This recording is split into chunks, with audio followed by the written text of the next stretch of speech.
우리 많은 분들이 즐거움으로 가득 차고 기쁨으로 가득 찬 그런 날이 되겠습니다.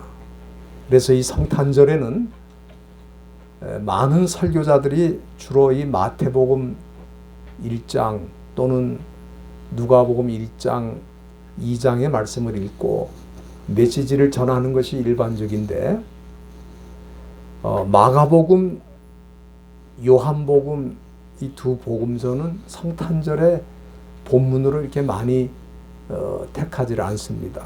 그 이유는 마가복음과 요한복음에는 예수님이 그 성탄하셨다는 그 기사, 그 사건에 대한 기록이 자세하게 나타나지 않습니다. 그러나 저는 오늘 성탄절 메시지를 전하기 위해서 요한복음의 말씀을 읽었습니다. 사실 사도 요한은 성탄절에 대해서 직접적인 언급이 없습니다. 그러나 예수님께서 이 세상에 오신 이유가 뭔가, 성탄절의 본질에 관한 말씀을 사도 요한은 우리에게 전해주고 있습니다. 오늘 본문 요한복음 3장 16절에 보면은 하나님이 세상을 이처럼 사랑하사 독생자를 주셨다. 아마 우리 교회를 다니는 사람 치고 이 구절을 모르는 사람은 거의 없을 것입니다. 그만큼 많은 분들이 암송하고 사랑하는 이 말씀인데, 이 짧은 구절 속에 저는 성탄절의 의미와 본질이 담겨 있다, 그렇게 보고 있습니다. 사실 성탄절의 의미를 모르고 또 그 본질이 무엇인지를 모르고 성탄절을 지키면 성탄절을 지키지 않은 것과 같습니다. 수많은 사람들이 그 의미도 모르고 본질도 모르고 그냥 성탄절을 절기처럼, 행사처럼 그렇게 지키고 있습니다. 심지어 요즘은 사람들이 메리 크리스마스 이런 말도 안 쓰고 해피 할로데이 그럽니다. 그러니까 성탄절이 없어졌어요. 그냥 할로데이로 남아 있습니다. 제가 이 가게들을 요즘 가보면은요, 직원들이 인사할 때 메리 크리스마스라고 인사하는 사람이 없어요.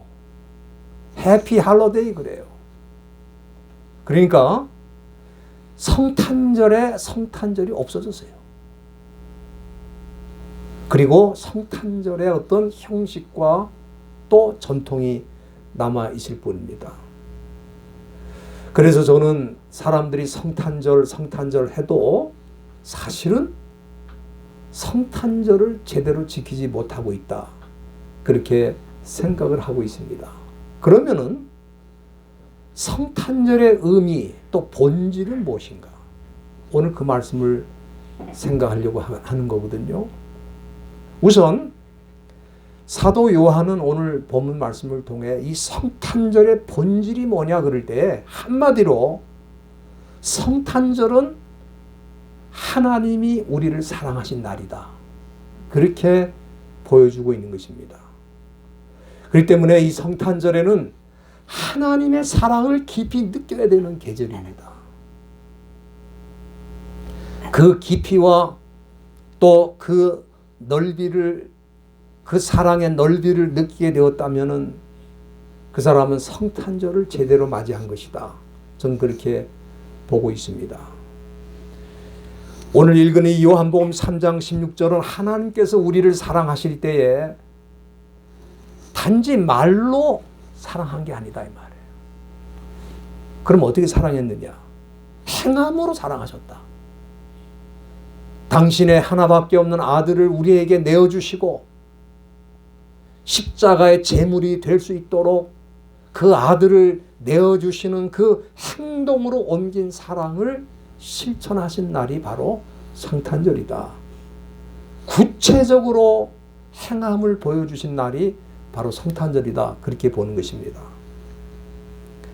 우리가 에베소 2장 1절에 보면은 사도 바울은 인간에 대해서 뭐라고 설명하냐 하면은, 인간은 그들의 허물과 죄로 인해서 죽어 있다. 그렇게 말하고 있어요. 그렇기 때문에 인간은 살아있는 것처럼 보이지만 실제는 죽은 거예요. 여기 죽었다는 말은 물론 영적인 사망을 뜻하는 것이죠. 그렇기 때문에 사람들이 생물학적으로 살아있다고 살아있는 게 아닙니다. 숨을 쉬고 있다고 해서 살아있는 게 아니에요. 영적으로는 죽어 있는 거예요. 그러나 이 생물학적인 생명마저도 일반적으로 100년을 못 넘겨서 다 끝나게 돼 있습니다. 요즘 수명이 많이 길어지긴 했습니다만은 전 세계 사람들 가운데 85세를 넘겨 살 수 있는 확률이 얼마나 될까? 여러분들 사람이 85세를 넘겨 살 확률이 얼마나 되는가? 혹시 알고 계십니까? 네? 우리 원인경 집사님이 제일 스마트하니까 한번 잘 모르겠어요? 네? 15%랍니다. 그러니까 여기 계신 분들 가운데 85세가 넘으신 분들은 15%의 확률에 지금 들어간 거예요. 그러면은 10년을 더 뛰어서 95세, 사람이 95세까지 살 수 있는 확률은 얼마냐? 5% 미만입니다. 그러니까 우리 어머님 그 5% 안에 지금 들어가셨어요. 그러면은 100세를 넘겨 살 확률은 얼마나 될까? 사람이 100세를 넘기는 확률이 얼마나 될 것 같아요? 1% 될 것 같습니까? 0.04%. 0.04%입니다. 그러니까 대부분의 사람들은 100세를 넘기기 전에 인생이 다 끝나게 된다는 거예요. 그러나 그 100세를 산들 그 인생이 얼마나 짧으냐 이 말이에요. 제가 우리 어머님한테 아니 어떻게 이렇게 오래 사셨냐 그러면 나도 몰라. 나도 모른다는 거야. 어떻게 됐는지 모르지만 세월이 이렇게 빨리 흘러갔어요. 그렇기 때문에 이 짧은 인생을 사는 동안 사람이 반드시 해야 되는 거 있어요. 그게 뭐냐? 영적인 사망에서 벗어나는 거예요. 우리가 육체적으로 살아있는 동안에 생물학적으로 살아있는 동안에 반드시 해야 되는 게 뭐냐? 이 영적인 사망으로부터 벗어나는 일을 하는 겁니다. 그런데 문제는 인간은 이미 허물과 죄로 죽었다고 그랬잖아요. 여러분들 죽은 사람이 스스로 살아날 수 있습니까? 죽은 사람은 아무것도 할 수 없어요. 말을 하라 그래도 말을 못하고 눈 한번 떠보세요. 눈도 못 뜨고 죽은 사람은 아무것도 못하는 거예요. 그러니까 영적으로 죽어 있는 것도 마찬가지입니다.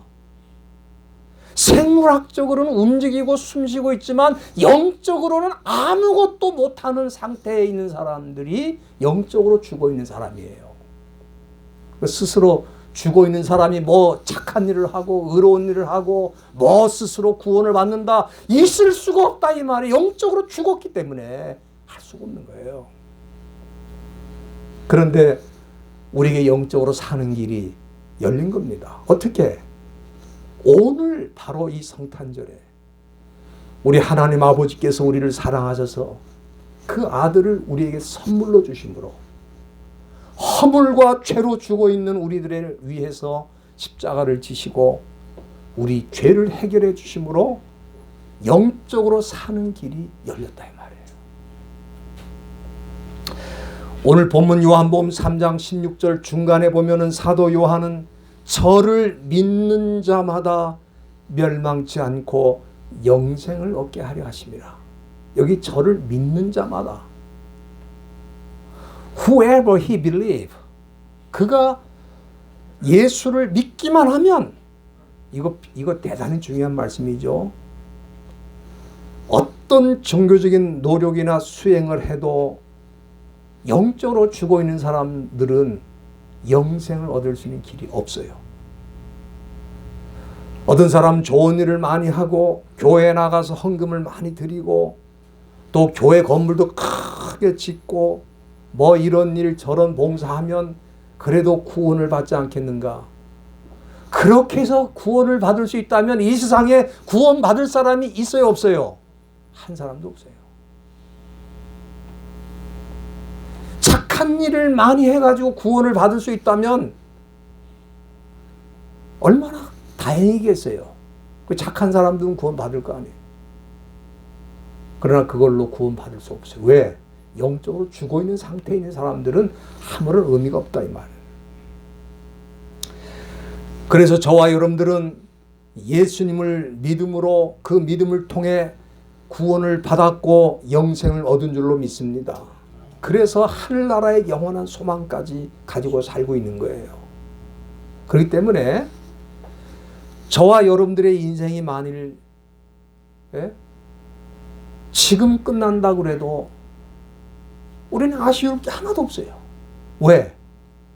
이 세상의 육체를 가지고 있는 동안 반드시 해야 되는 영적인 사망에서 벗어나는 그 일이 은혜로 믿음으로 우리에게 주어졌기 때문에 하나도 아쉬울 게 없어요.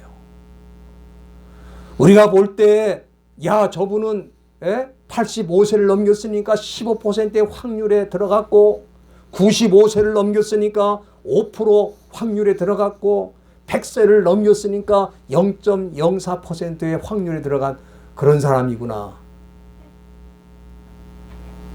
70년을 산들 80년을 산들 90년을 산들 100년을 산들 무슨 차이가 있어요.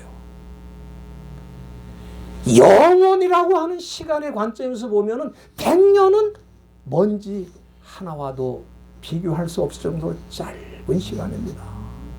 그 큰 차이가 없어요. 그러나 이 세상에 살아있는 동안에 구원을 받고 영생을 얻어서 영적인 사망에서 벗어난 일은 엄청난 차이, 영원이라고 하는 차이가 있어요. 얼마나 놀라운 일입니까? 오늘 우리를 살려주시기 위해서 우리 하나님께서는 그 아들 예수님을 우리에게 선물로 주신 날이 성탄절이고 그것이 바로 성탄절의 본질이라는 거예요. 이걸 깨우치는 사람은 성탄절에 어떤 선물을 안 받아도 너무 마음이 기쁘고 즐겁고 감사하다 이 말이에요. 두 번째 이 성탄절의 본질에 대해서 말씀드리면 많은 사람들이 성탄절을 어떻게 지킬지를 잘 모르고 있어요. 근데 제가 좋은 방법을 말씀드리겠습니다. 우리가 성탄절을 제대로 의미 있게 지키려면은 하나님 우리 아버지께서 그 아들을 우리에게 주시면서 사랑하신 것처럼 우리가 누군가에게 예수님의 이름으로 사랑을 나눠주면 그 성탄절을 제대로 지키게 돼 있어요. 예를 들어 우리 주변에 보면은 외로운 사람이 있어요. 힘든 사람이 있습니다. 슬퍼서 우는 사람도 있어요. 성탄절에 그런 사람이 생각이 나면 그를 찾아가서 내가 받은 하나님의 사랑을 나눠주면 그 사람은 성탄절을 아마 의미 있게 지킬 수 있지 않을까 그렇게 생각이 돼요. 우리가 주님의 사랑을 나누는 방법은 다양합니다. 어떤 사람에게는 시간을 함께 보내주는 것이 귀한 선물일 수 있어요. 또 어떤 사람에게는 전화를 걸어주고 그에게 관심을 보여주는 것이 주님의 사랑을 나누는 방법일 수도 있습니다. 여러분 시간이 얼마나 소중한 겁니까? 또 우리의 관심이 얼마나 중요한 거예요. 그러나 시간과 관심을 누군가에게 나눠준다면 주님의 사랑을 나누시게 되는 거예요. 그러니까 성탄절이라고 하는 이 날은 내가 하나님께로 받은 사랑처럼 누군가에게 내가 받은 사랑을 나눠줌으로써 성탄절의 의미가 새로워지는 겁니다. 그래서 이번 성탄절에는 양로 병원을 방문하는 것도 좋은 일이고, 외롭게 지내는 부모님들이 있죠.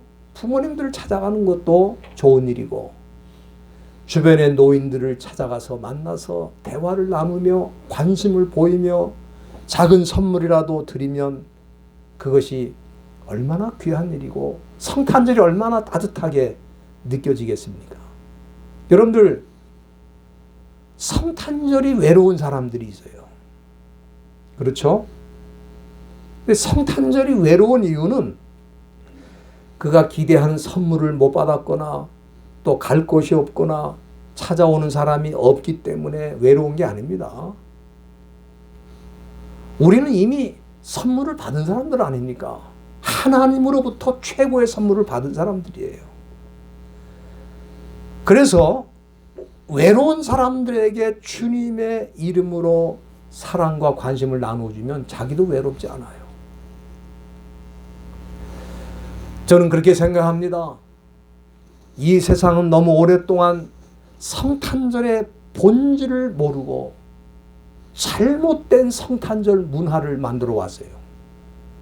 그래서 성탄절 하면은 다 내가 뭔가를 받아야 되는 날로 생각해요. 자기 생일도 아니면서 다 뭔가를 기다리고 있어요.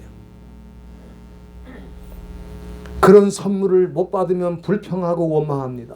그러니까 성탄절이 뭐냐? 뭔가를 받아야만 직성이 풀리는 날로 바뀌었어요. 그 성탄절 본질 아니죠? 성탄절의 본질은, 핵심은 사랑이라 이 말이에요. 그러니까 사랑을 나누면 성탄절의 본질에 가까이 가는 거예요. 왜? 하나님이 우리에게 사랑을 보여주신 날이기 때문에. 어느 주일학교에서 썬데이 스쿨에서 아이들에게 크리스마스 그러면 떠오르는 거 한 가지씩 다 적으라고 그랬어요. 그러니까 넘버원이 뭐냐? 산타 할아버지 넘버원이야. 그리고 성탄 추위, 또 하얀 눈, 또 루돌프 사슴, 썰매, 뭐 그런 걸 다 적었는데 예수님이라든지 또 하나님의 사랑이라든지 이런 걸 적어내는 애들은 하나도 없는 거예요. 주일학교 학생들인데 성탄절에 예수님이 없어요. 그래서 인간 축제의 날, 장사하는 사람에겐 비즈니스의 날, 그리고 아이들에게는 산타 할아버지의 날이 성탄절이 됐어요. 마태복음 1장 21절에 보면은 우리가 너무 잘 아는 말씀이 있죠. 하나님께서 천사를 통해 마리아에게 아들을 낳으리니 그 이름을 예수라 하라 그랬습니다. 다시 말하면 성탄절은 우리들의 죄 문제를 해결하기 위해서 예수님이 오신 날이다 그 말입니다. 그래서 예수라는 뜻, 예수라는 그 이름의 뜻이 뭡니까? 예수라는 이름의 뜻이 뭐예요? 여호와는 나의 구원이다 그런 뜻이에요. 예수라는 말이, 지저스라는 말이 원래 예수와 그러거든요. 구약의 여호수아가 똑같이 예수라는 말이에요. 신약에. 그러니까 그 이름 뜻이 뭐냐면 여호와는 나의 구원이다 그런 뜻이에요. 그러니까 예수님이 왜 오셨는지를 보여주는 거죠. 또한 우리 예수님은 우리에게 좋은 친구가 되기 위해서 오셨습니다. 여러분들 친구의 조건이 뭡니까? 친구의 조건은 늘 함께하는 사람이잖아요. 어려울 때도 함께하고 힘들 때도 함께하고. 예? 그러니까 부부가 뭐예요? 친구라고. 서로 힘들 때 어려울 때 함께하는 친구예요. 그 친구의 첫 번째 조건이 시간을 함께하고 어려울 때 함께하고 고통도 함께하고 함께하는 자가 아니면 친구가 아니죠.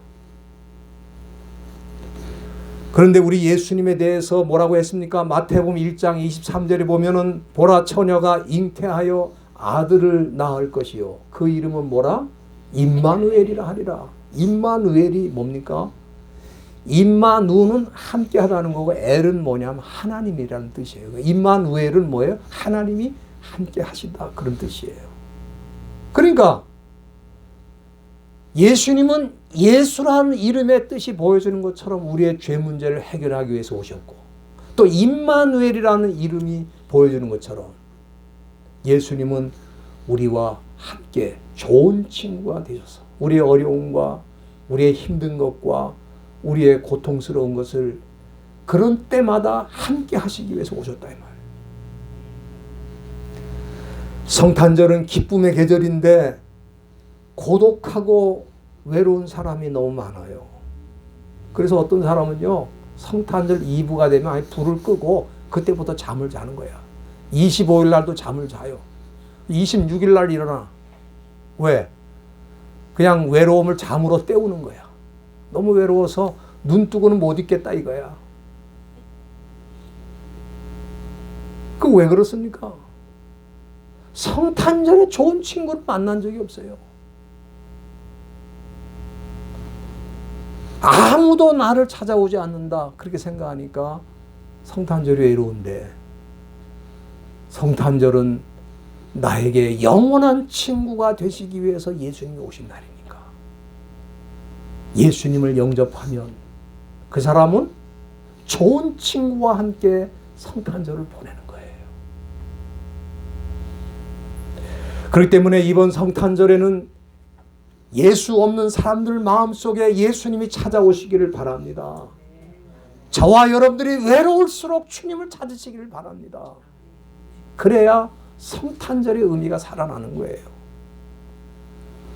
오늘 저는 이 요한복음을 통해서 성탄절의 본질에 대한 말씀을 드린 겁니다. 성탄절의 본질은 첫째는 하나님이 우리를 사랑하신 날이다. 그래서 우리도 누군가에게 사랑을 나눠줌으로써 성탄절이 기쁨의 계절로 의미 있는 계절로 다가올 수 있다. 두 번째는 성탄절에 외로우면 외로울수록 우리는 영원히 친구가 되기 위해서 오신 주님을 영접할 때 그 성탄절은 의미 있는 날로 다가올 수 있다.